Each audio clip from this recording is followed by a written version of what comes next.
looking back or looking forward and then looking back, what is it that you want to have been? I have a really quick fire cliche that just wants to say happy. But I think I'll try and work a little bit harder to give you more of a detailed answer. Of service, I would say. Like, I would like to be known or to look back on my life and say, you know what, Mark, you really leaned in. You didn't shy away from the grand adventure. You showed up as best as you could, as much as you could, and you really tried to help others as much as you possibly could. And you tried to live a good life, an honest life, and ultimately you found a lot of joy and peace and happiness in that. That's what I'd like, really.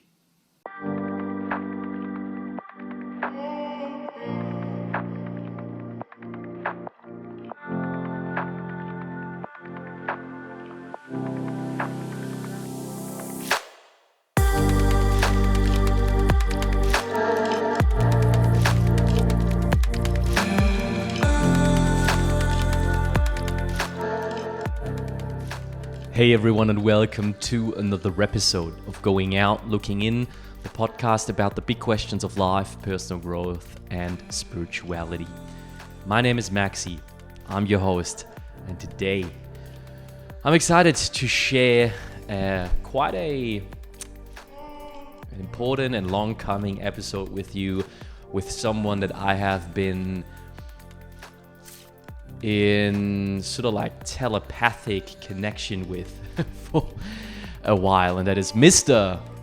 Mark William Logan. And for you attentive listeners, you might remember the episode I did with musician and incredible singer-songwriter Luca Fugali. So when I discovered Luca, I was in a hairdressing saloon on the island of Sylt. I think it was back in 2019, I believe. And I was sitting there waiting for my haircut, and I was browsing through YouTube, and I was stumbling across a music video of Luca Fugali's song Unfolding. And the picture, like the thumbnail, and then the first couple of seconds of the video clip just completely hooked me. And I listened to the song, beautiful, beautiful song, and I fell in love with the music. But also I was like, who is that videographer? Who is that, who made that video? And that's how I found Mark. And at the time, Mark was really busy, not only with his video business, his filmmaking business, but also his own podcast and several other projects. So he is an author, he's a storyteller, he's an entrepreneur, he's an artist, he's a singer, a rapper, a poet, a human, a man, a son, a friend. So all of these different labels that I could use, but moreover, he's a very powerful spirit and somewhat of like a brother for me. Like, he is living his life in a very intentional way, struggling with the same things that I'm oftentimes struggling with. And so there was always a lot of sort of like projection surface of his personal journey with where I was at the time. And so it was funny and super interesting to observe from afar where he's at in life through all of these years and the kind of project he's been working on and all that kind of stuff. And he's also very well adversed in plant medicine.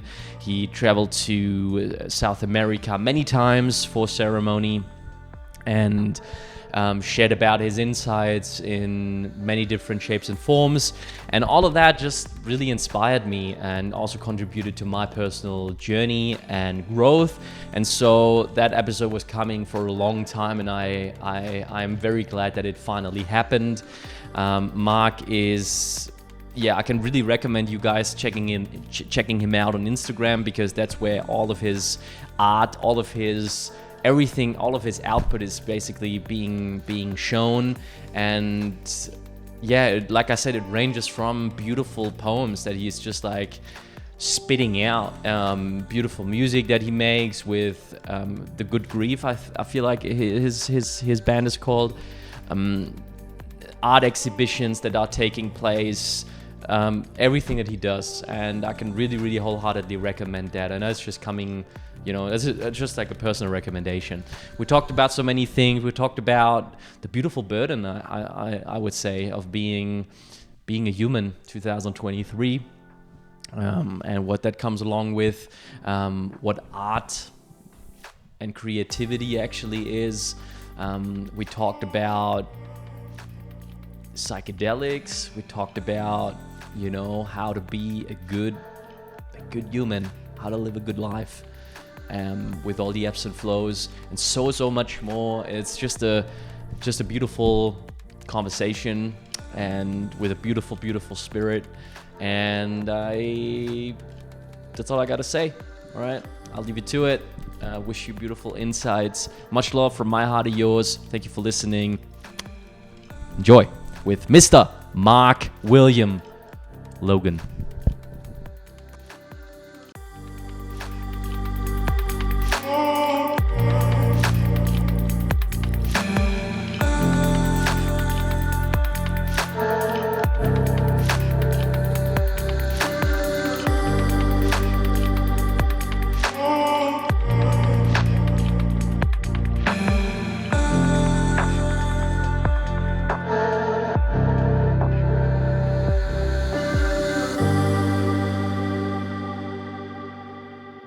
With that, my brother,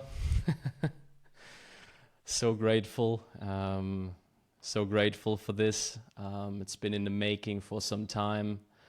You may know or may not know, you may have felt it or not, but I've been following you for quite some time, my brother, and I've been inspired. I've been inspired along the way.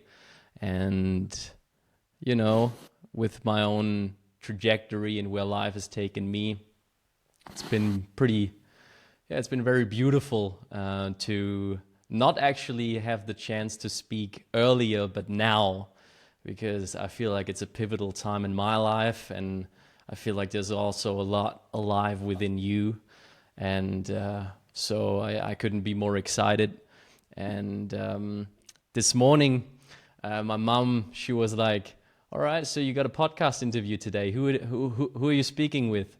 And I'm like, "Yeah, so, his name is Mark, and he's doing this and that." And I was like I had a little bit of a hard time describing that, to give her like a worldly explanation, like to articulate words, right? Speak it into existence.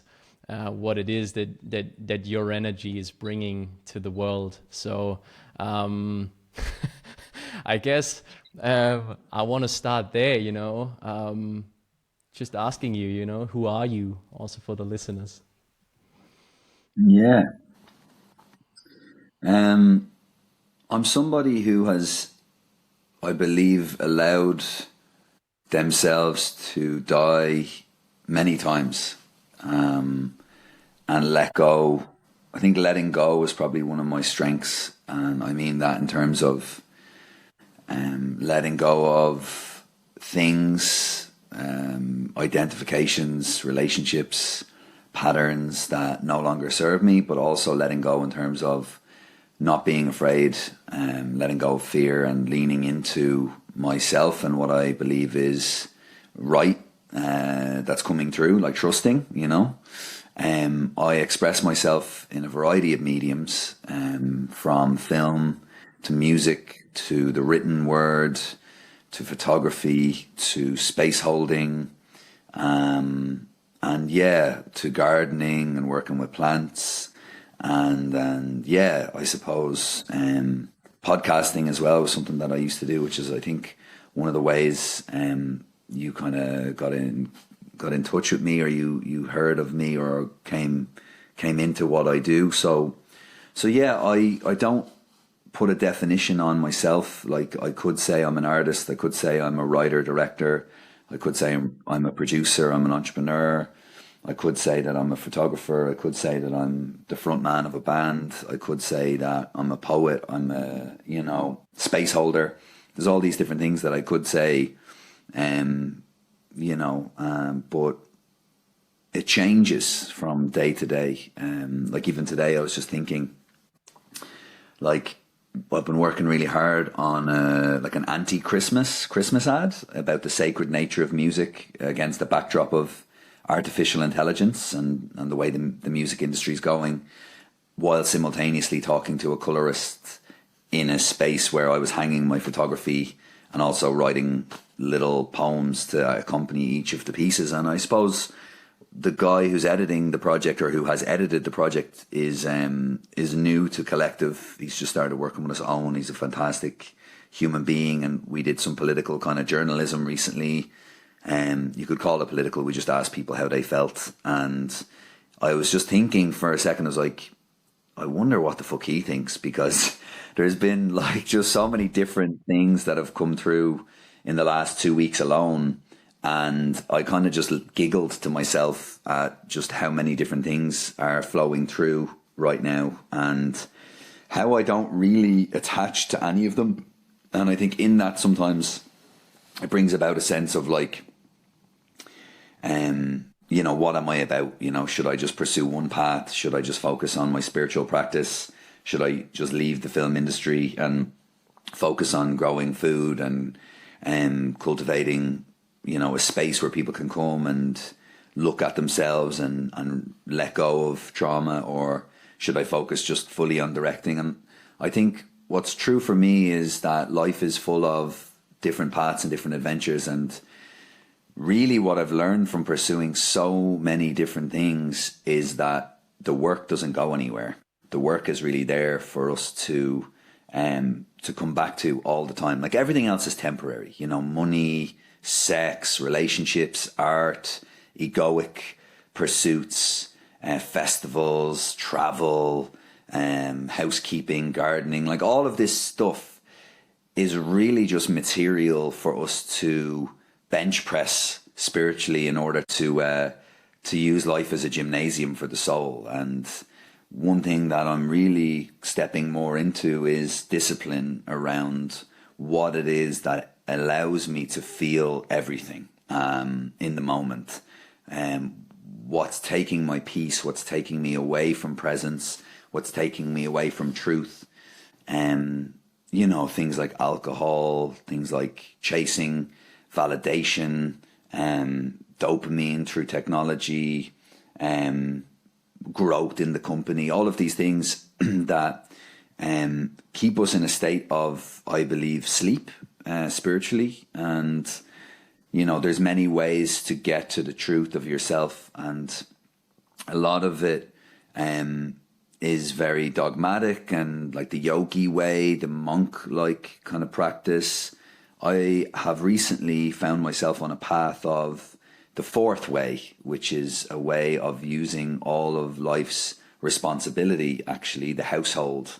And I don't just mean my home, I mean all of the things that I'm responsible for, the people in my life, the things that I devote my time and my energy to. They're all my household. And if I can really approach them with an earnest heart and with pride in my work, and I really show up authentically and I do my best, not from a place of seeking validation, but from a place of service, which is quite ironic to be listing all the things that I'm doing and saying that I don't want validation on a podcast so other people hear what I'm doing. Even that in itself is ironic. But essentially, that's what I'm trying to do. And I'm trying to stay in a state of loving awareness as often as possible to varying degrees of success.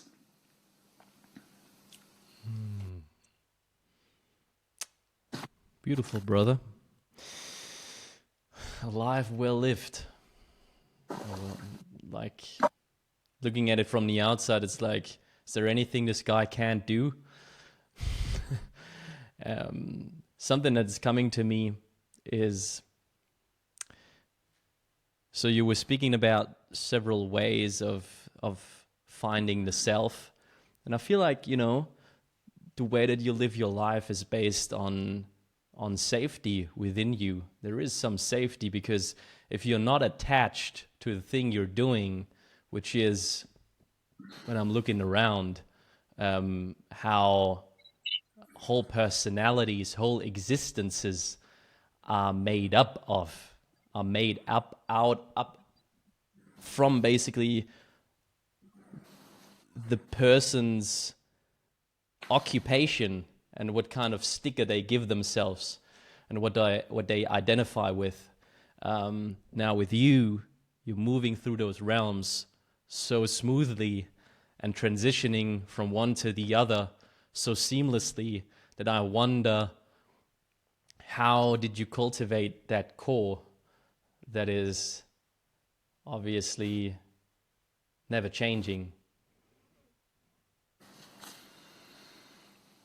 To varying degrees of success, I suppose. There's plenty of things I can't do, and there's plenty of things that I want to do and I'm curious about. And sometimes the struggle is to spread myself too thin, almost from a place of, am I just doing all of this because I'm insecure, or I'm trying to distract myself from just sitting with myself and sitting with my spirit, which is ultimately my only true essence, the great I am. Nothing needs to come after those two words, I and am. That's it, really. Everything else is just distraction, really, and that's the truth of it. So how do I do it? How do I move through these different things? I follow my curiosity, man. It's very simple. I follow passion and curiosity, and I believe I have quite lofty goals in terms of what I want to achieve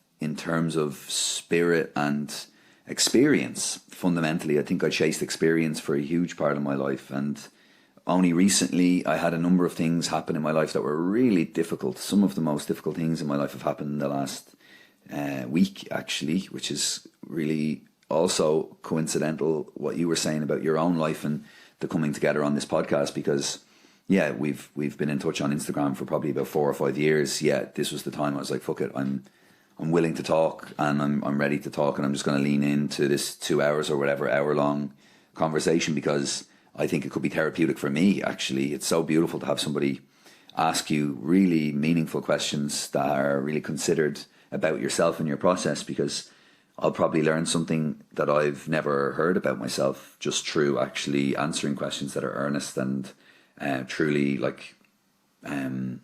authentic and intended to really find something or uncover something of value. So to varying degrees of success, bro, to be honest, it's not been easy to move through these different spaces, but I think my curiosity lies in things that aren't given to us, through algorithms, and the things that aren't sold, but the things that have to be earned and have no price on them. They're beyond any kind of label or price, and they can only be learned through failure. Ultimately, they can only be learned through actually striving towards something and falling and getting up again and wondering what went wrong and wondering what went right, and being okay with failure, being okay with getting it wrong, being okay with getting it right as well, and accepting praise and accepting that I can do it, and not being afraid of judgment, not being afraid of someone going, well, you do this, you can't do that as well. And the world likes to operate in binary terms as much as it's all about non-binary these days.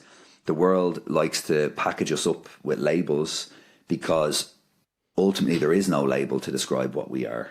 It's beyond language. It's incomprehensible to our human brains and our human kind of consciousness. So seeking and following curiosity, behind which I hope lies something of value, and also just trying to survive, man. Just trying to actually find pathways to be myself within the construct of modern day society in the Western world. It ain't easy to actually do things that you enjoy. And I was having a conversation with the same guy, actually, I was just talking about earlier on the other day. I was like, fuck, man, if I was in a job that I didn't enjoy, or I was just phoning it in, or I was looking at spreadsheets, or I was working for a company who I wasn't aligned with spiritually, or I wasn't free in terms of my schedule and what I'm pursuing, I honestly don't think I would want to be here. I think I would be absolutely depressed. I think I would be really, it's because you couple that with the wars that we're seeing, the genocide, you couple that with, you know, the political agenda, you couple that with the juggernaut of the war machine, capitalism, you couple that with the darker nights, the Irish climate, the hardships of life, people dying, people taking their own lives, escapism, drug addiction, the dopamine, you know, circus that's going on. And if at the core I didn't have passion for what I do, I think I would be probably suicidal, bro, to be quite honest. I don't know if I'd want to be here, because a life without passion and a life without purpose and curiosity, for me, just seems like death, actually. And death, for me, is beautiful if you're living and you live the experience to its fullest and really allow yourself to be the most max version of yourself, or the most Mark I can be. If you're not really seeking that, as much as it's definitely the road less traveled, it's definitely the more difficult path, if you're not seeking that, well, then you're throwing away the keys to ever really feeling what is possible for you in this experience, what's really there for you. You'll stay in this safe zone, this idea of safety, the illusion of this grey middle area where you never really put yourself out there to fail. You have your income, you have your house, you have your friend group or whatever, and you kind of keep it all within the lines, and there's no growth in that. For me, that's, you know, it's worse, because death is amazing. Death is beautiful. Death is in everything. As I look out at the trees now, death is all around us. It's a gift. Without death, we don't have life. But it's like, it's the opposite of life and death. It's a kind of it's like a degeneration of spirit. It's a recoiling. It's cowardly. And I think we live in a world where so much of our lives are dictated to us, and we're told how to live, we're told how to be, we're told how to think. And if that is your default state, I really have empathy for you. I really have so much sadness for you, because you are missing the point, I think, in my opinion.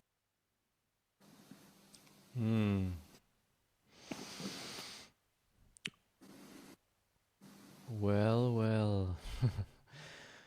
So, that being said, I personally resonate with a lot of things that you shared, and I really want to investigate a little bit with you what it is that gives you the trust needed. How do you cultivate trust? How do you cultivate your intuition and the trust in the intuition?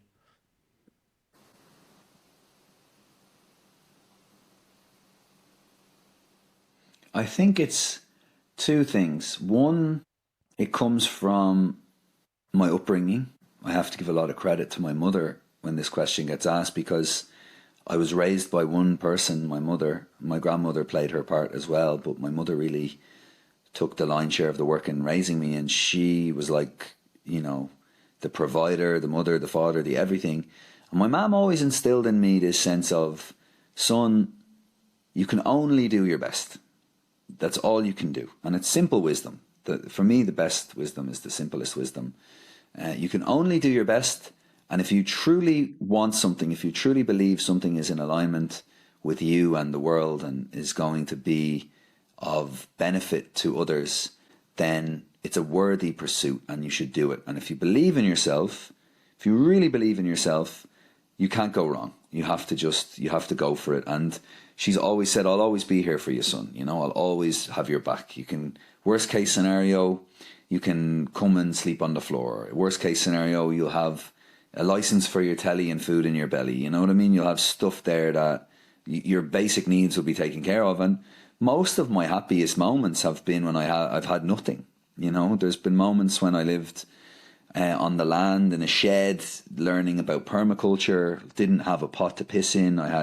So my groceries were taken care of in exchange for 30 hours of work every week. and I had a little bit of spending money, but like I was barefoot 90% of the time. And they were some of the happiest times in community, learning about myself, learning about how the food kind of network of food works and how we can grow food, and learning about permaculture and ecosystems. And that was some of my happiest times. And I think, how do I cultivate trust in action? It's through experience, really. You can only start to trust yourself when you start to test things. Your trust won't grow if you just keep in the mind, keep contemplating. You have to put yourself out there, allow yourself to be exposed. And Scott Peck, who wrote The Road Less Traveled, has a quote, and he said, "Love is an extension of oneself in pursuit of one's own or another's spiritual growth. And for me, trust can only come through action, whether it's trust for somebody else or trust for yourself. Words will never create trust. Thoughts will never create trust. You have to actually see." Terence McKenna also has a beautiful quote about falling back into the arms of the universe and falling into your greatest fear, allowing yourself to fall forward or fall backwards into what seems like it could be the most painful thing if you fail, and realizing it's actually a feather bed, realizing you're so held. And I think every time I've really gone into an acute angle of fear, anytime I've ever really like leaned into my fears, Jesus, the Great Spirit has looked after me. And I've just, there's been cosmic jokes where I felt life has just gone, ah ha ha ha ha ha. How did you doubted for so long? You trusted and you worked, but you still doubted. How could you? How could you doubt? Look at this. I'm giving you absolutely everything that you could have ever dreamed of, even more and better than you could have perceived. Your silly little mind thought it was going to happen this way, and you were so wrong. But this is how it is, and this is the medicine that you actually need, not the medicine that you thought you want. And thank God the universe hasn't given me everything that I've wanted, because I would be fucking dead. If I got everything that I thought I wanted, I would be completely just obliterated to smithereens, because I actually don't know what's best for me. Life knows what's best for me. The universe knows what's best for me. It's been going on for close to 14 billion years. I've been incarnated in this personality, in this little ego, and in this body for 32 years. What the fuck do I know? How do I think I know better than life knows for me? All I can do is follow what naturally arises inside me that I'm curious about. That's all I can truly follow. And if you want to know what I'm curious about, well, that's actually something that I think comes with practice as well, because there's so much conditioning that tells us we need to like soccer, and we need to like women, and we need to like money and cars and watches and all of this shit that actually, if you really look behind it, you may not be that curious about. It may actually just be something that you need to feel like you're of value to life, or a little affirmation that you're not a failure, or you may want to use it to attract other people of a similar persuasion, because ultimately you're lonely. But I think we all have the same curiosity, like, what is the meaning of this? What's going on? Why do I feel alone? Why do I feel amazing for no reason on a Tuesday morning after I've just gotten in some cold water and done some breathing? That shit that money can't buy. Like, why is it that I feel good when I speak something that I think is going to be like so personal and painful and difficult to a room full of strangers, and they all exhale in resonance with me, and none of us are alone? Why is it in those moments that things really happen? That's the stuff that I believe we're genuinely curious about, like the meaning of life, why we're here, looking at nature. Nature is an unbelievable teacher. Nature is the ultimate mother energy of knowledge. It's literally the science of knowledge and wisdom. It's all in nature. And for me, that's what I'm really curious about. And I have to also check myself, because to lesser degrees, I have time to devote to this stuff. You know, I'm looking at a piano and a guitar here in front of me and plants in my house, and I'm like, I don't remember the last time I sat down for an hour to play that guitar, or tried to learn how to play that piano, or actually watered, that plant needs watering, or actually I thought about maybe cleaning this room and having some pride in my home. Like, I'm at a real low point, to be honest, but I'm just trying, for the benefit of anyone who's listening, to put my best foot forward. But it ain't always the fucking case. Life is fucking difficult, and that is true. And these are the things that I found to be true. It doesn't mean I always do them. It doesn't mean that I even do them 20 or 30% of each day. But I know that behind these things lies the truth. And I think I'm at a place where I'm stopping running and traveling and going away, and I'm actually starting to just be like, fuck it, stay at home for Christmas, bro. Just be with your mother on Christmas Eve. Just go to the family dinner, come home that evening, get up the next day and clean the house, clean the garden, have free time, and just create the space necessary and the routines that are necessary to build forward momentum in pursuit of truth. And that's really where I'm at. I've had a week that many people would describe as painful and heavy and all of this sort of stuff, but truly it's been another push to show me where my work is, you know.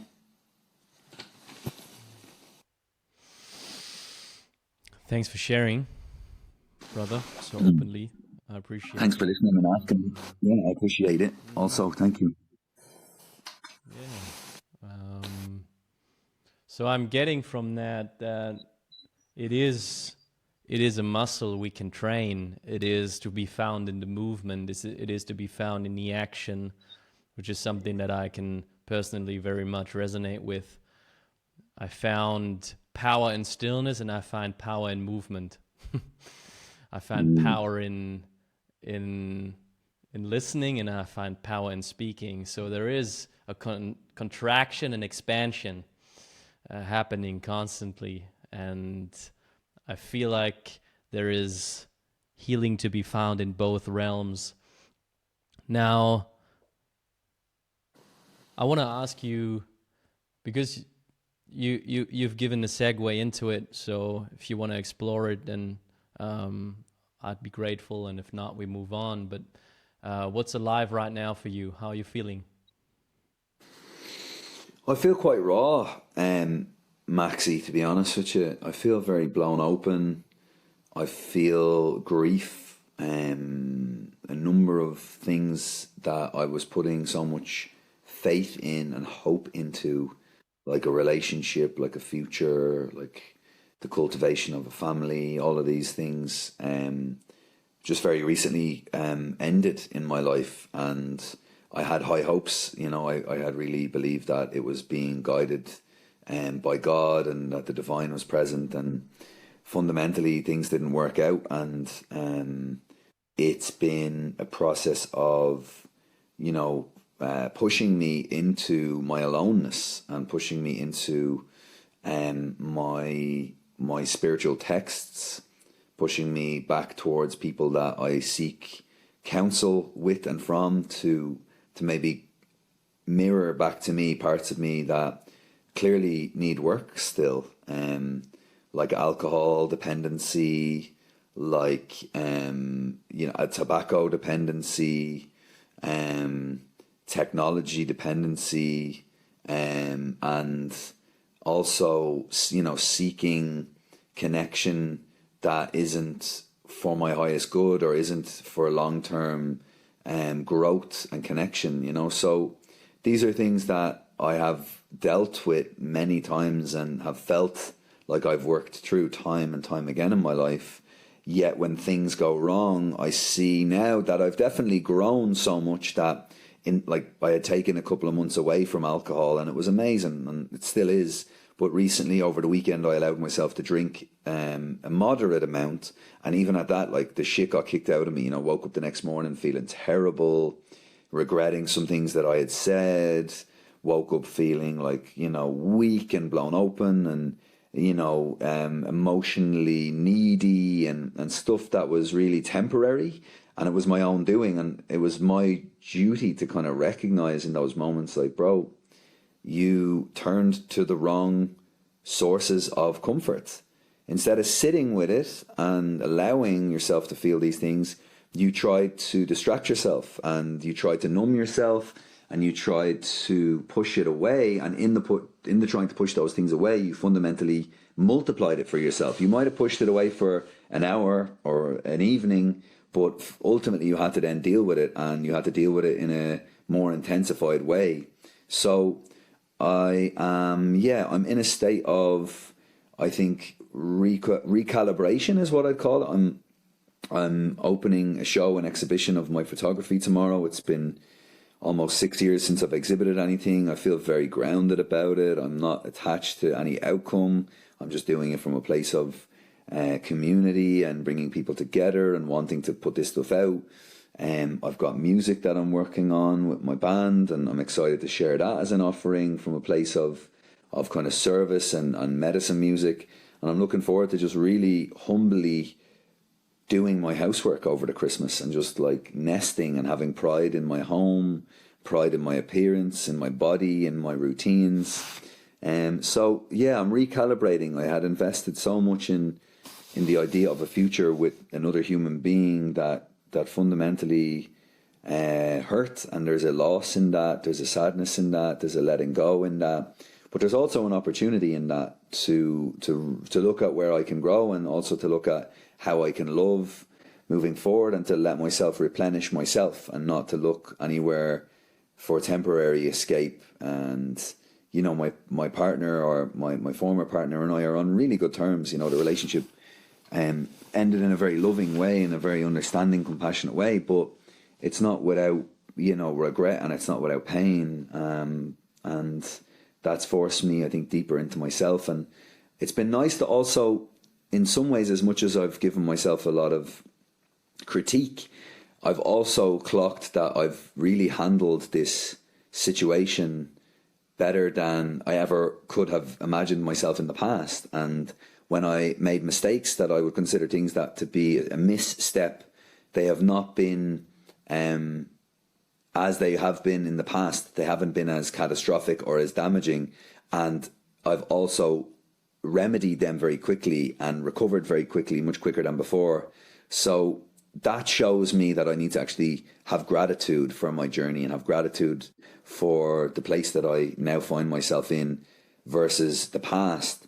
But I'm a fucking humble serf, you know. I'm a peasant in terms of my kind of path and where I'm going. Like, there's so much work to be done, and I'm just getting started. But I'm really seeing the growth that I'm being forced into, and I'm really also recognizing my appetite and hunger to learn from these things. Whereas in the past, I may have wallowed a little bit in self-pity and blamed other people and victimized myself. And I think human beings, particularly in the modern world, have this propensity for, you know, almost like masturbating over their pain. You know, it's like, oh, you know, it's so painful and life is so hard and all this stuff happened to me and it's really bad. And it's like, yeah, and I have empathy for you and I understand, but that disposition isn't going to change anything. I'm sorry, it just fucking won't. So it's not to be a spiritual bypasser and say that, you know, you're going to be okay and that you're being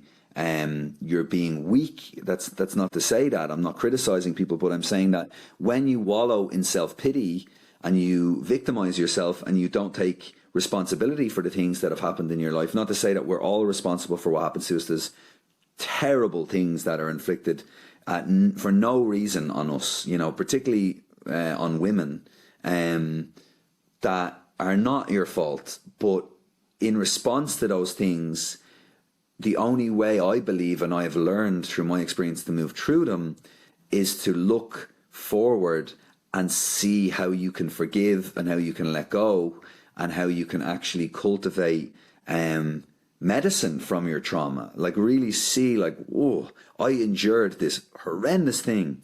And I think there's a commonality between all of the major successes in the world, between their trauma, the suffering that they endured, and if they are willing to show up to meet that trauma with an open heart, as difficult as it may be, because it is fucking difficult when people abuse you or beat you or take advantage of you or manipulate you or rob you or whatever it is, of the nastiest shit you can imagine. They fucking kill your family, they bomb you, they blackmail you, whatever. But in that moment, you have an opportunity to alchemize that. And this might sound fucking crazy because it might sound, again, like spiritual bypassing, but truly, if you can move through it, if you can really move through it, you will have a superpower that is forged in the depths of your pain that you can actually disseminate on the world and carry forward in your life. And that is the fucking truth. I really believe that is the truth. And I say that from a place of love. I don't say that from a place of privilege. I say that from a place of fucking difficult experiences. And I say it from people that I look to who've endured holocausts, who've endured like really difficult things and have come out the other side with with this belief in humanity and this belief in service, because they've seen how bad it can be. They've felt the depths of the darkness of the human experience. And as a result of that, they have chosen, because on some level it is a choice, they have chosen to let go and forgive and to move forward and to actually appreciate and find somewhere in the fucking darkness, find a strand or a tiny little flicker of light. And the more you can focus on that hope and that light in the future, the bigger the light can get, and the more you can actually find yourself stepping into a more bright future.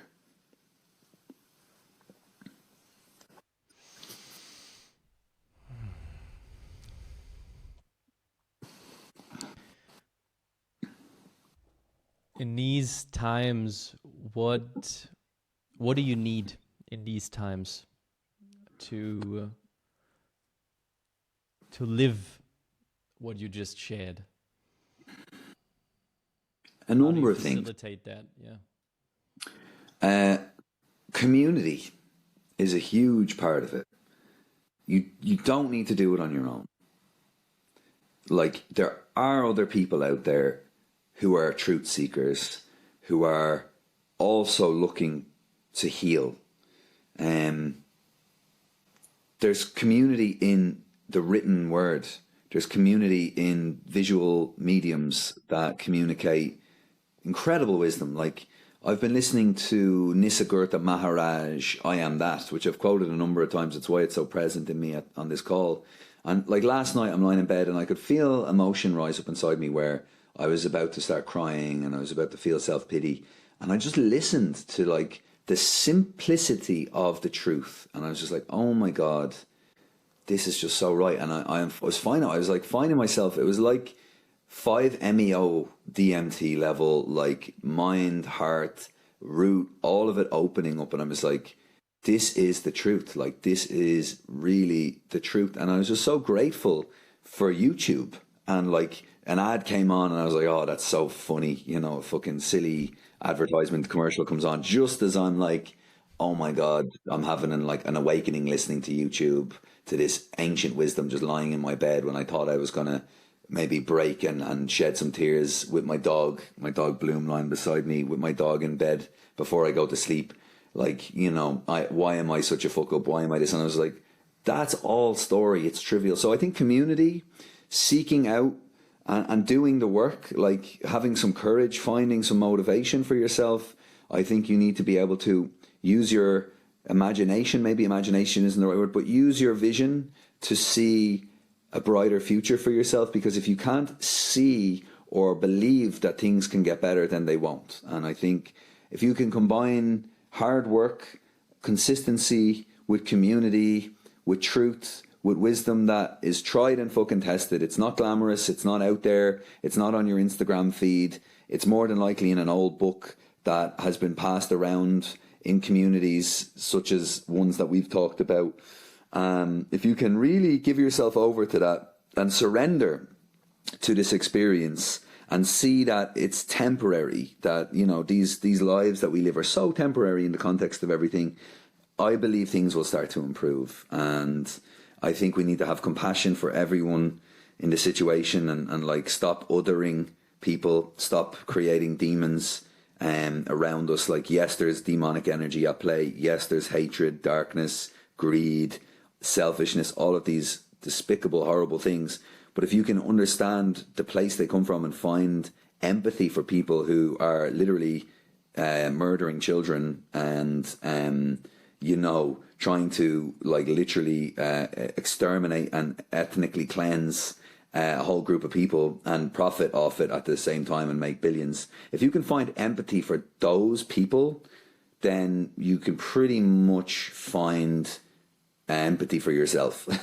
Because often we have the most harsh conversations with ourselves that nobody will ever hear. And I think fundamentally the reason people are doing these things, the reason that the war machine rolls on, and the reason people don't care for the man who's sleeping on the street and they ignore it and they black out, is because fundamentally they have a lack of value in themselves.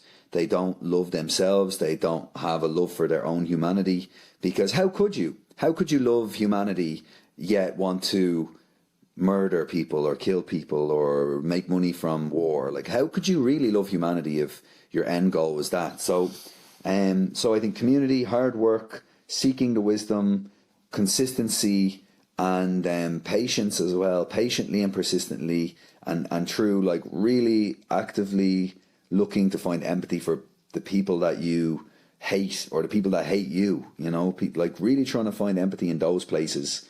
That sort of shit will transform your life, I believe.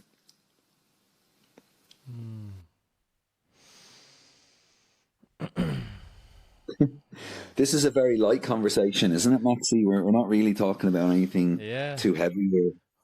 No. This is always how we roll here. It's Great. always about weather, and then sometimes we move on to grocery shopping and stuff like that. But yeah, Nice. no, I mean, I feel like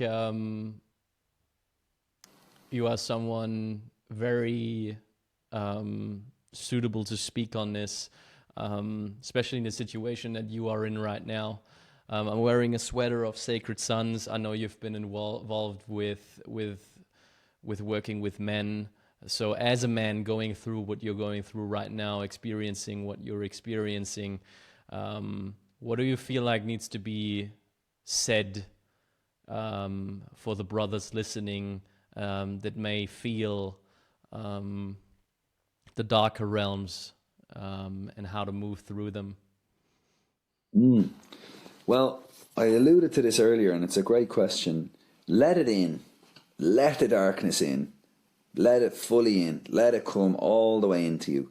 Don't try and push it away. And it's funny because it's almost like a paradox, you know? It's like, oh, the darkness, push it away. We don't want that. We don't want to feel these things. But I think we create all the problems when we try to push the darkness away. You should count your fucking blessings that you're feeling sad or you're angry or because you're fucking feeling. That's the whole point. You're in a body. This is information that's coming to you. And if you can look beyond your own pity or your own, usually it's pity, to be honest. The reason people feel the darkness is because they have this self-pity or this sense that the world isn't fair. And the truth is, it's a mirror. The world is always equanimitous. It's like, it's us that we project pain and we victimize ourselves. I think Alex Ebert is a friend of mine. He's also a really talented musician. And he has a couple of lines.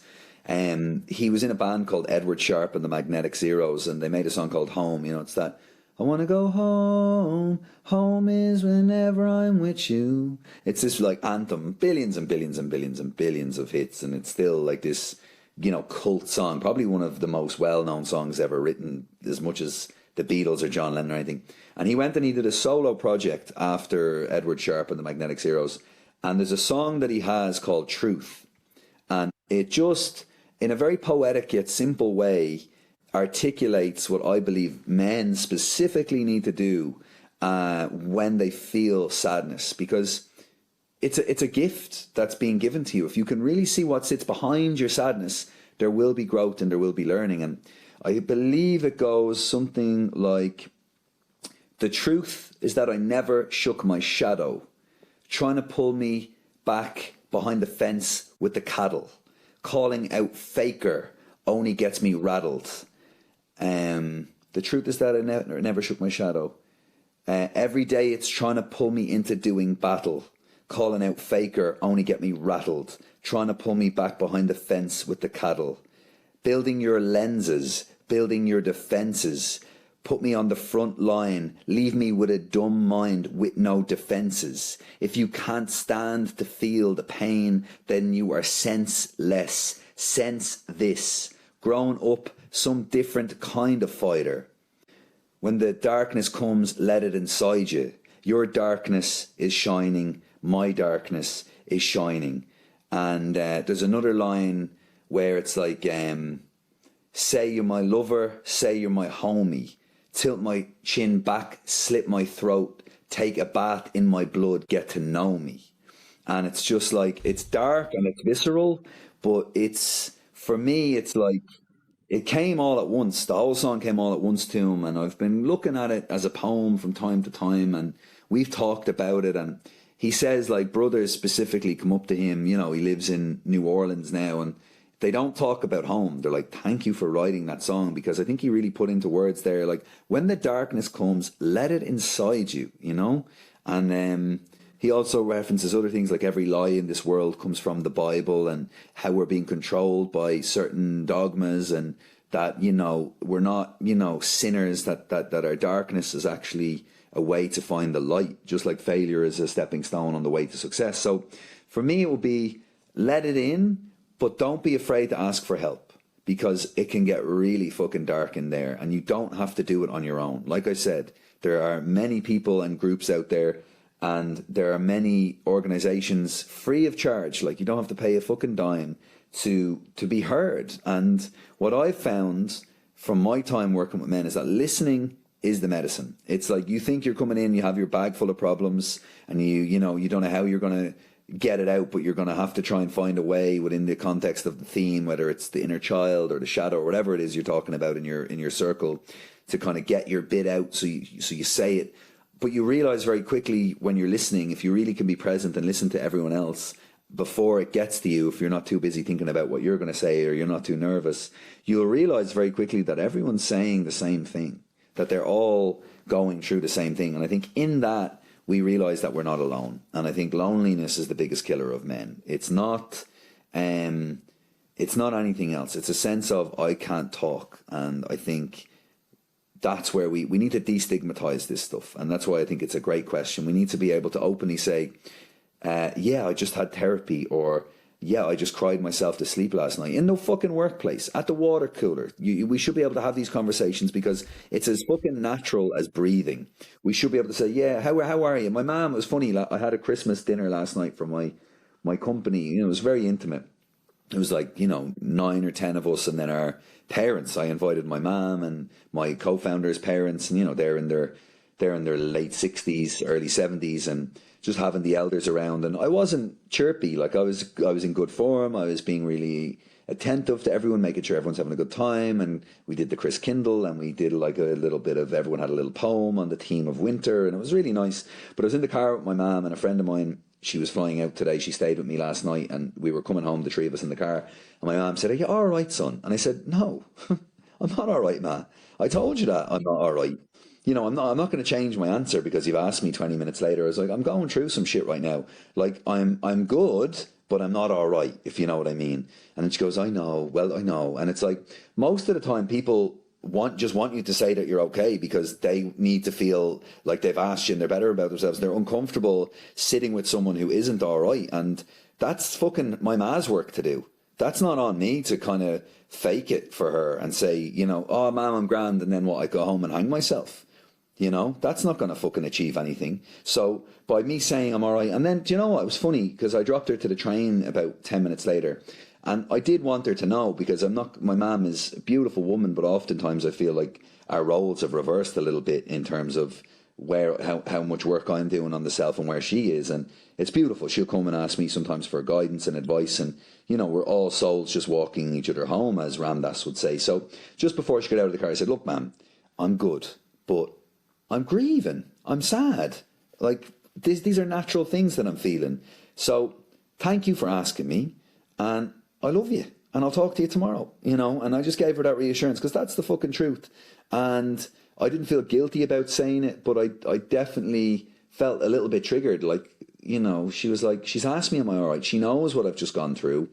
Like, she's saying it because some part of her inner child wants me to be okay. And if she feels I'm not okay, she feels like she's not doing a good job as a mother or something. And it's like, that's not fucking true either. She needs to let go of that. Just because I'm sad doesn't mean that she's a bad mother. She's a fucking terrific mother. But she'd be an even more terrific mother if she was able to, which she is, hear me out when I say I'm not good, and go, "Okay, son, well, do you want to talk a little bit deeper about that? What's actually going on for you? Why don't you feel good? Is there anything I can do to help?" Things like that, you know, that's helpful. And I think we all need to offer that to each other more often. Yeah, the power of the witness, my brother, the power of the witness, and the resistance to fixing we are fixers, right? There's a lot of fixing going on. And I believe in the work with men especially, we need to, we will do good by witnessing instead of fixing. But for that, trust is needed. Trust and safety within oneself is needed and required to hold space for the ones that are weaker. So I feel that. And yeah, blessings to your mom. She seems like a very beautiful woman, and she certainly brought up a beautiful man. So thanks for going there. That's beautiful. Thank you, my man. Thank you, bro. Yeah, my mom she's incredible. And the trust thing as well, man. It's so easy to close the heart off, you know. I caught myself earlier. I'm a little bit under the weather at the moment. I've been, working a lot, and I've been getting in the sea a lot. And it's quite cold here in Ireland, and it was, I was feeling a little bit under the weather, a little bit soft, a little bit kind of fragile. And I was in the queue I made myself a very light meal tonight because I'm also fasting to try and push out and starve the kind of flu that I have. And there was a guy coming out of like the off-license section of the supermarket, you know, and I looked at him and I kind of smiled, and he like had like a very kind of like closed face, you know, and he looked at me kind of like, why are you smiling at me? And then he got in the queue directly behind me, and in that moment I could see myself, I could like feel the narrative being like literally being like, I'll fucking knock you out, man. Like my reaction, just I caught myself being like, you don't know, man, I could literally destroy you in a second. And then I was like, whoa, bro, fuck, look at what's happened here. He's obviously been hurt in the past and is obviously not in really good form at the moment. He's not happy. You're fragile and looking to empathize and looking to just share a little bit of love for that interaction. So you have a need in you where you were hoping, and you actually kind of maybe had some kind of pity, which is also a dangerous thing to have for someone on him. So you extended because I had a negative perception of where he was at, and then when he responded negatively, it's like an infection, it's like a disease. I then went uber into my masculine, my defenses got up, and I was like, oh, you're not going to respond when I'm nice to you? Well, I'll show you what fucking harsh looks like. I'll puff my chest out, and I'll fucking make my back as big as I possibly can standing in the queue in front of you, and I'll posture and I'll move around. I was like, or you can just drop all of that, realize that there's some part of this guy that you don't know that's in pain, and your most courageous act in this moment is to continue to have love and compassion for him and continue to just drop the gangster fucking stance and just chill out and relax and still maintain a positive regard, because what you were seeking in the first place was fundamentally flawed because you were clearly looking for something in return, and that is not positive. You need to just give love openly and have the courage to continue to love and continue to be open, even in a small act like just smiling at a stranger, even if you're not met, because that's where the real work is. Otherwise, you're actually just point scoring and you're just looking for other people to get your fix of you're a good person and you're happy and get them to meet your emotional needs. That's never going to happen. No one will ever make you feel whole. You have to be whole first, and you have to give love without a desire for reciprocation, even to a stranger who looks at you like you're a piece of shit when you actually just smile at him because you maybe feel like he's having a hard time. You have to maintain positive regard for people that say nasty things about you or think of you negatively. That's the real radical thing, is to continue to have positive regard for them, because otherwise, what are you about really? Do you only like people who like you? Like, you know, that's no way to live. If you like someone, then continue to like them irrespective of whether or not they like you. Otherwise, you're looking for transactional love. And I think the goal is to actually find that love for yourself and find compassion for others and find love for others. And I say all that, Maxi, with a pinch of salt, because I don't always do it. I probably fail more times than I'm successful, but we're talking here and other people are listening. So I want to try and share something that I believe is actually the truth of the matter if people are really looking to practice this. And I'm saying it almost as a reminder to myself, but I also need to tell on myself and wrap myself out to everyone that I fucking get it wrong all the time. More than I get it right, I get it wrong. But hopefully in the coming years, that ratio over time will start to tilt. I'm so grateful we have this conversation, as I see myself in a lot of what you are sharing, a lot of internal processes you're going through, that you're describing. I'm like, been there, done that, for sure.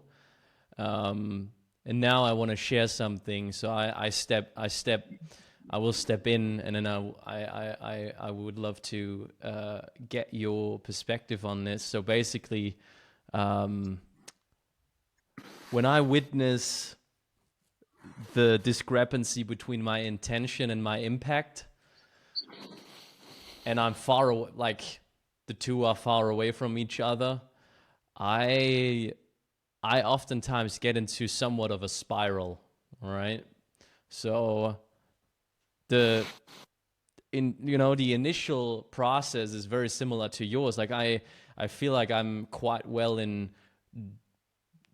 moving away from what is actually happening, to look at it from the outside, to then try to get out of a reactive behavior into like a response rather than what do they always say? Respond, not react, right? So I try that, but then I fail, and then I have to handle my own incapability. Although, I have read it all, I have studied it all, I have understood it all cognitively, but I'm not embodying it yet, So, and to be honest, that is a source for a lot of pain. To be honest, a well of pain for me, and of personal shame and unworthiness as well. So I would be curious on hearing your experiences with a discrepancy between your intention and your impact, especially when it comes to dealing with other people, because I feel like, I don't know, it certainly breaks my heart to see the two to be far away from each other. I think the question that's coming to me is, do you mean intention and impact, or expectation and impact?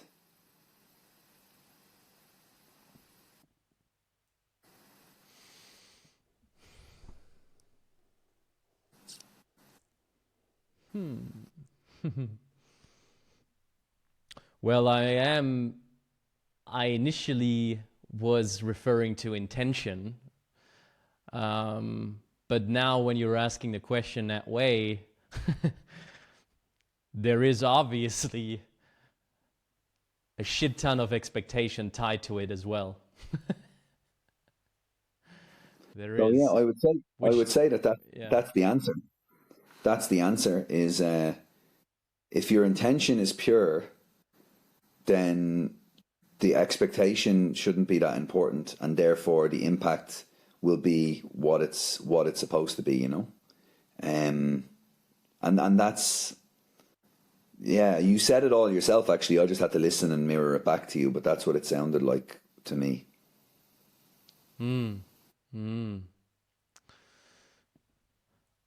I wanted to speak to you about values when we are speaking about these kind of things. Do you feel heard Are in there that values you live? Do you feel heard by Sorry? that, by the way? Do you feel like I adequately answered your question?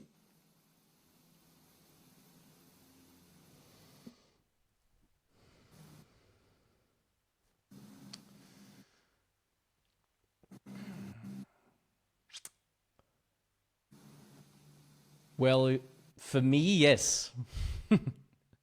Okay, good. I feel like for me, yes.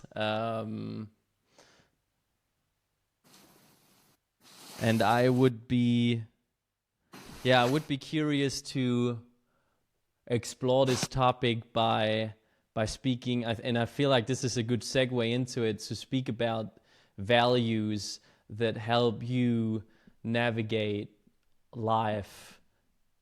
Are there values that help you navigate the daily waters of life? And if so, Yes. what are they? Yes.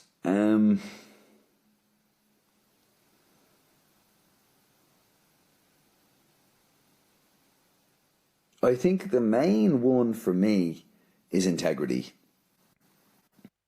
The main one for me is integrity, and I think that almost speaks to, it just speaks to like everything, you know.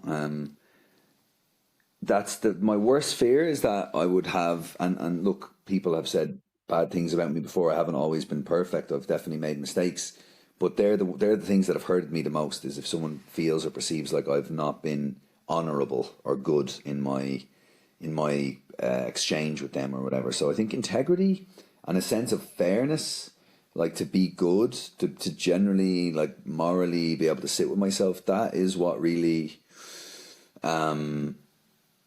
I try to live by that code of goodness, to be a good man, you know. And it sounds really fucking simple, but it's kind of true for me. I just really try to be in all my relations and all my engagements to really try and show up, to be of use to people, to be of service, to be of love and compassion. And when it comes to principles that I live by, you know, the 4 agreements really nailed it. I'm not going to be able to beat them. You know, they're very simple, but they're kind of a pathway to self-illumination. They're also a pathway to freedom. It involves, like what we just discussed, not having expectations, not making assumptions about people, being impeccable with your word, which I think also refers to the language that you use and how it frames your experience, but also your word being, when you say you're going to do something, that you do it, and you do it to the best of your ability, ultimately doing your best. And my best today just meant getting out of the fucking bed and dropping my friend to the airport, you know. It didn't mean a cold shower and a fucking run with the dog and going to the gym and meditating, looking like a fucking lotus. It was just getting up, getting in the shower, driving up the road, and getting her to the airport and giving her a good send-off, you know. So, and then from there, I had the little win of doing that. I was up a little bit earlier. I got to see the sunrise. It was nice. So I think, yeah, those things. And I think another one is to try and find the good in things. It's so easy to find the bad. It's so easy and fashionable to be ironic and cynical and punk rock and all of this shit. But to actually try and see where, for example, where religion gets it right. Community, faith, you know, being of service, compassion. You know, and religion is the thing that gets most flack because they've committed the most atrocities and the most abuse. But it's trying to find the good in things. That will always help you stay buoyant. Even in the darkest times, just like I said, find that little bit of light. And I think the other thing is like just joy and humor. Like trying to have the crack. Just trying to lighten things. Just, you know, make a joke. Just keep things uplifted, and that's a choice. You know, you have a choice to respond, or you know how you want to be. You can, a little joke goes a long way if it's not at anybody's expense. Like humor, oh my god, laughter is such medicine, and I think that laughter is really beneficial for our lives. And another thing that has come to me more clearly is people who say I'm bored. Like, oh, I'm bored. I'm like, oh, you're obviously boring. You must be a boring person, because the more interested you become in life, the more interesting it is. In any given moment, like just sitting here on your own, looking around the room, you could find 1,000,001 things to just take your breath away. Just sitting here, doing nothing. So if you're bored, it probably means that somewhere along the line you lost your zest for this experience, for living, because I don't know a single moment where it's boring. Like, there's so much to be interested in. And the more interested you become in the present moment, in life, in the things that you're curious about, the more interesting life becomes. It just becomes a fucking absolute mystery of like wonder and inspiration and connection when you're actually interested. And there's nothing more beautiful to be around somebody who's like asking questions and really wants to know, like a child, you know, like having that childlike quality of curiosity. These are things that I'm trying to cultivate, as well as discipline. Yeah. So, Yeah. that's what I'm trying to cultivate now, because I have a life that I've created around me where I'm essentially the boss in my company, so I can, you know, create my own schedule and so on and so forth. But in the home specifically, I've just been using my beautiful home that I have as a kind of a landing pad, and I'm coming and I'm going and I'm coming and I'm going, and I'm wondering why I feel like I don't have time and I'm not at peace sometimes. So the discipline of getting up that little bit earlier, get the discipline of going and buying groceries, cooking food at home, the discipline of saying no to certain things, to just be more present in the house. That's the shit that I think I really need to do more of. Just the discipline, simple discipline of, you know, saying no to a few pints of Guinness, or saying no to, you know, a date that I don't feel is actually right for me, but because I'm like trying to distract myself or lonely or whatever. I'm touching on the very lower vibrational things because I think that's what most, you know, people can relate to. It's like, you know, loneliness, numbing, running, all of this stuff. So yeah, that's one thing that I feel I want to call in more of, is just like discipline. And I think the more you start to become disciplined, the easier it becomes. But that work that's hard will always be hard. Like, you know, you'll always have to work away at it. So yeah. Right. Looking back, or looking forward and then looking back, what is it that you want to have been? When I die,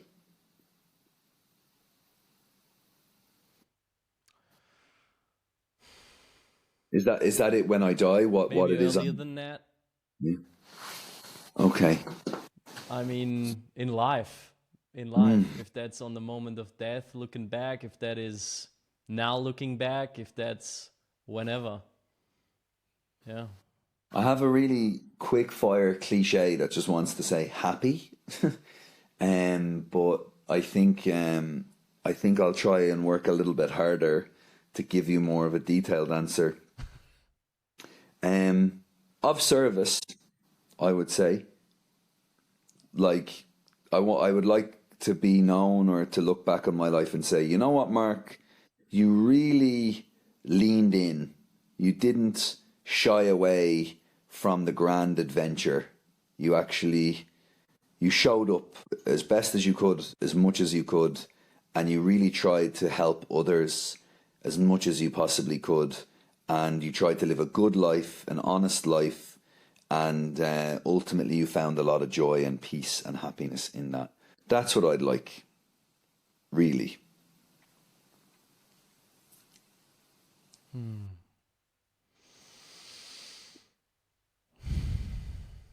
Yeah, letting it land. You're great at holding space, man. I love how patient you are with yourself and with the process. You're really present. It's awesome.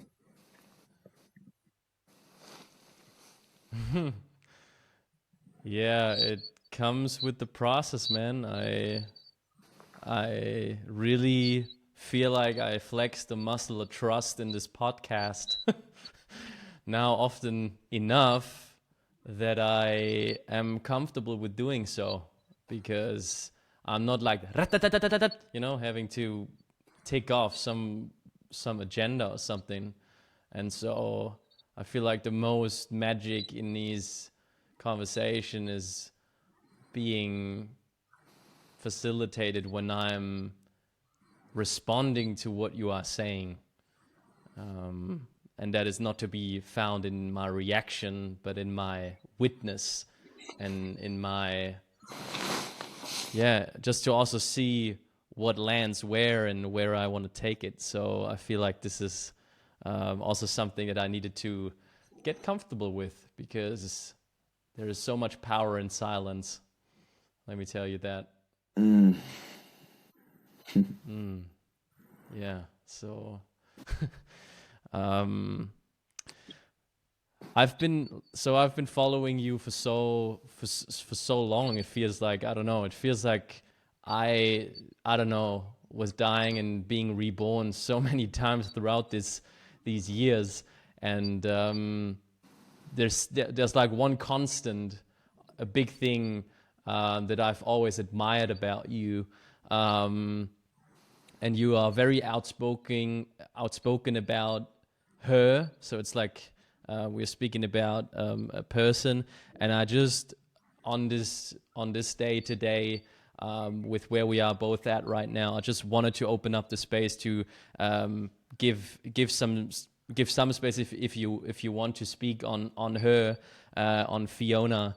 If there's anything you want to speak into existence, if you want to, if there's anything that comes that feels aligned for you to share about her and what she has meant to you, or whatever is alive when you think of her right now. Wow. Thank you for asking that question. I didn't know what you were going to say there. I was like, where is he going with this one? I hadn't got a clue who you were referring to. And then, yeah, that's Right. a beautiful thing to ask me, man. Yeah, Fiona for me, it's so funny, bro. I was only talking to her today, which is crazy. I'll send you a video that I took, and there's a big print of her that I actually have in the exhibition just because I'm not even selling it. I just wanted to print a big portrait of her laughing. And I put her next to the seat beside the kind of intention behind the exhibition is like vinyl uh, text on the wall that kind of explains the exhibition. Fiona Cribben is somebody who came into my life for about 3 years, and over the course of our relationship, she and I walked her home to the afterlife, walked her home to death. And my love for her grew with each day, with each week, with each month, with each year. And that grew with the knowledge that realistically, based on her illness, cancer, that she was realistically going to die. She was getting closer to death the more I was going to love her.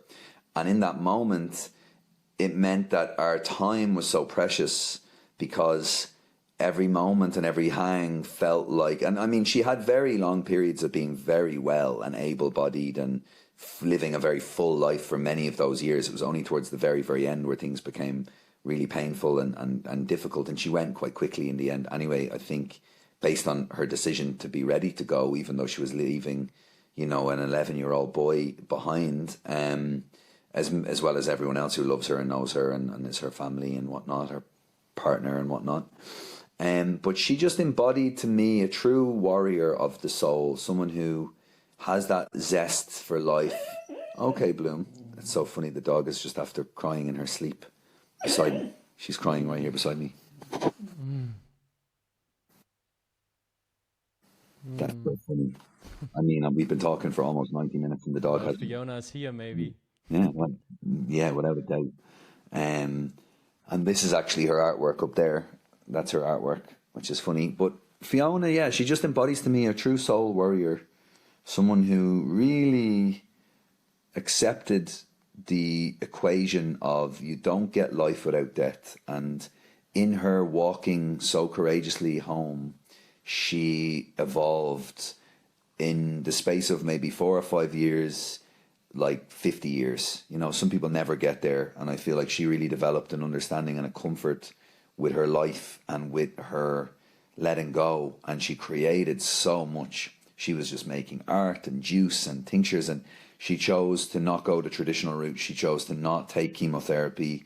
She chose to actually focus on her health and prolonging her life and doing essentially a lot of alternative methods of, life extension, really, as opposed to cancer curing, because, that's a whole other story, which I won't get into. But she's a woman who I love, who I still talk to regularly, who I keep very close in my life, who inspires me, and who I miss all the time.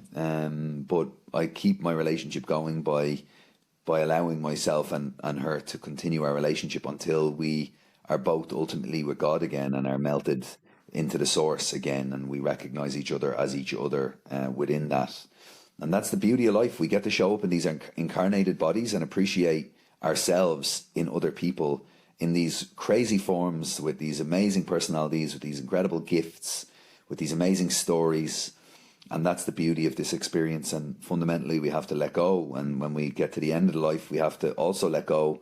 And I believe we return to our source condition where we become one again with everyone else. And a part of me likes to think that God is playful enough to allow us to still be this personality, even for maybe a pint of Guinness, the duration that it would take you to drink a pint of Guinness, just to have that sweetness of connection again as the actual identifying body and personality, even though we are infinite cosmos consciousness. I think that I'd like to think that I'd get to hug my grandmother as my grandmother one more time, and Fiona the same, and lovers and family members. So yeah, she's an artist, she's a mother, she's a maker, she's a revolutionary, she was a designer, she made video game characters, she made jewelry. She just, very similar to me, she never allowed herself to be stunted by the expectations of others. She just allowed herself to just be art and just live the art life, and also live very courageously, and also take her health into her own hands and be her own doctor. And I have so much respect and admiration for that. There's so much dignity and honor and courage in that. So yeah, I wasn't expecting you to bring her up, and it's her. She died in 2019, so this actually would be her 4-year anniversary. It was on the 19th of November, so it was only like 4 weeks ago. Yeah. Thanks for asking, bro. That was a very cute question. You cute bastard. Thank you for asking me that one. Yeah, I have not met her physically, but I feel like through you I've met her spiritually, and that is beautiful. So I also thank you for that, and just in general, just like permission to speak with radical honesty. Yeah, man. Always. Yeah. Yeah. Yeah, just like to witness you in where you're at right now is very powerful for me, and I'm just grateful for I don't know, to be alive at the same time, and to have somewhat crossed paths, because I genuinely feel that you are moving through life in a very in a way that is in integrity with all the flaws that come along with that. And I so much feel that within me and my spirit, and that has always been something that I've been connecting with you over, like even without you knowing, but that has been the case. And for you to put yourself out there and continuing to do that is brave. There's a lot of people who are hiding, and you're certainly not one of them. And there's a great responsibility that comes with that, and you have chosen in this incarnation to be courageous in that way, and to fail with the whole orchestra, with everyone noticing, while also being praised with everyone noticing. So you really you really eat the want to have the cake and eat it too, and you're doing so ever so beautifully, and I applaud you for that. So I just wanted to have also Jesus. said that I see you, man.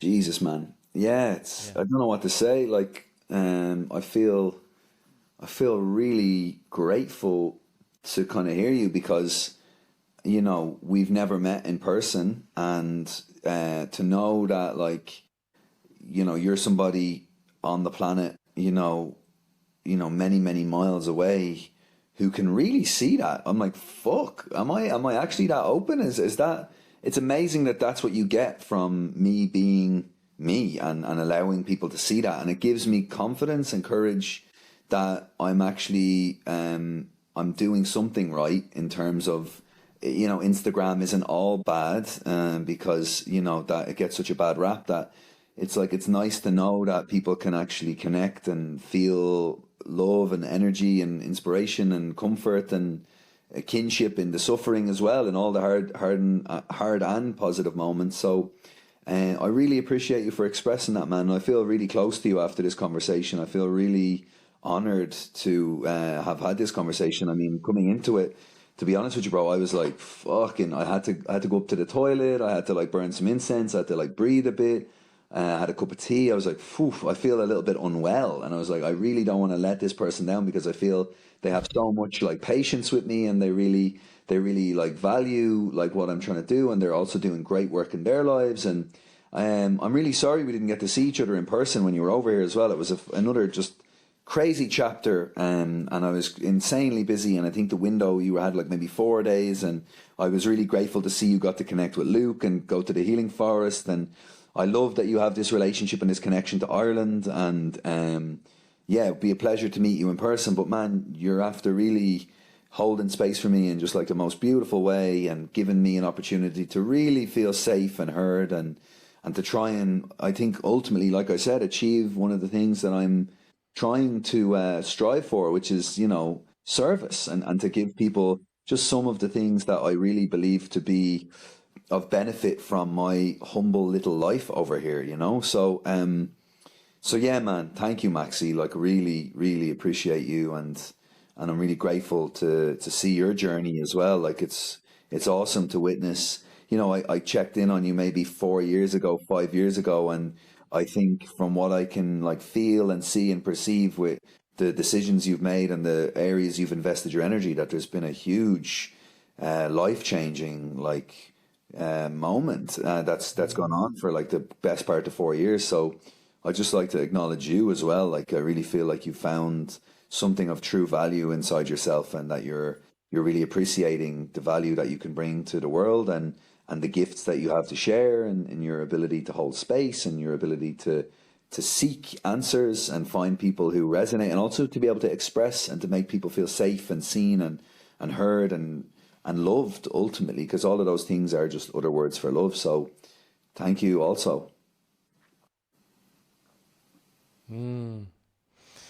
Yeah, thank you so much. That is also very meaningful to me, and it arrives with me. It really does.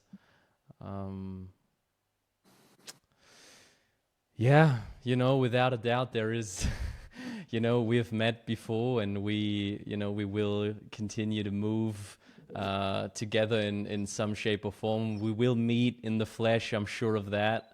And it was an honor to provide a space for you to share from the heart, because I feel like this is something that is part of my, it's part of my mission to, in whatever shape or form, facilitate that for people. And I'm just, I'm just riding the wave as long as I can without, touching the steering wheel too much. And like I said, this has nothing to do with me. I never really prepare anything. It just comes out how it is supposed to be coming out. And so to trusting me with that is an honor, and I acknowledge you for that. And with that being said, I usually have a couple of quick questions towards the end, but I just want to wrap it up with one, and that is, what are you proud of? I'll tell you what I'm proud of. I was feeling, again, like I said just before the call, I was feeling a little bit worse for wear, and I just had a couple of minutes to just gather myself. And I looked out into the garden, and 2.5 years ago, I planted an oak tree. I got a gift on my 30th birthday of a baby oak. It was like a little baby oak, and I gave it a really good place right in the middle of my garden, outside my window. And I just noticed, man, it was crazy. I was feeling, fuck, this has been a tough week. And I looked, bro, and it's grown. Some of the leaves are obviously off now, but still has a few leaves. It's grown about like 20 centimeters. And I was like, fuck. I was like, and it just gave me this like, oh man, the love I felt from the tree for its growth made me feel really proud, because I was like, fuck, even when I am like feeling like I'm regressing in my life or I'm having a difficult time, the fucking oak tree is growing in my front garden, and that just makes me so happy. I'm like a proud father seeing my tree grow 20 centimeters in what feels like a day. I was like, I have it I checked that tree regular, and I looked and it's like, it's after this whole new shoot right up it's like shooting in that direction. I was like, this right before winter as well. It's just like, fuck it, let's get like this last bit of growth. And I was like, so that I'm really proud of that. Oh man, that's beautiful. I see it in front of my inner eye, and this is what it's all about. It's so much more about just ourselves, and if we can use our time and space to facilitate an environment for growth for all beings, including plants, obviously. Oh man, they're so smart and they're so beautiful. Then that is something worth doing. So that's beautiful. Yeah, so, man. Thank you for being, man. Thank you. Oh, yeah. It was beautiful. No, I don't have a choice. Thank you, bro. Thank you very much, Max. Yeah, I appreciate you, bro. Hey, beautiful listener, you have made it all the way through. And I want to take a moment to say thank you. And you can do me an enormous favor. It's all I'm gonna ever ask from you. And that is to go to your podcast app right now. And if you enjoyed the episode, give the podcast a 5-star rating. If you want to write 1-2 words or sentences, even more powerful, even better. Thank you, already in advance. And also, while you're at it, just click on that follow button, on that bell notification, so that you never miss a new episode. All of that just contributes, and it helps me to increase the reach of the podcast. That means I can attract bigger guests, and that means I can deliver more powerful episodes. So it's a tiny thing. I'm only gonna ask this little favor of you ever, not more. 10-15 seconds of your time, a couple of clicks, that's it. Makes a huge difference for me as a creator. So thank you so much.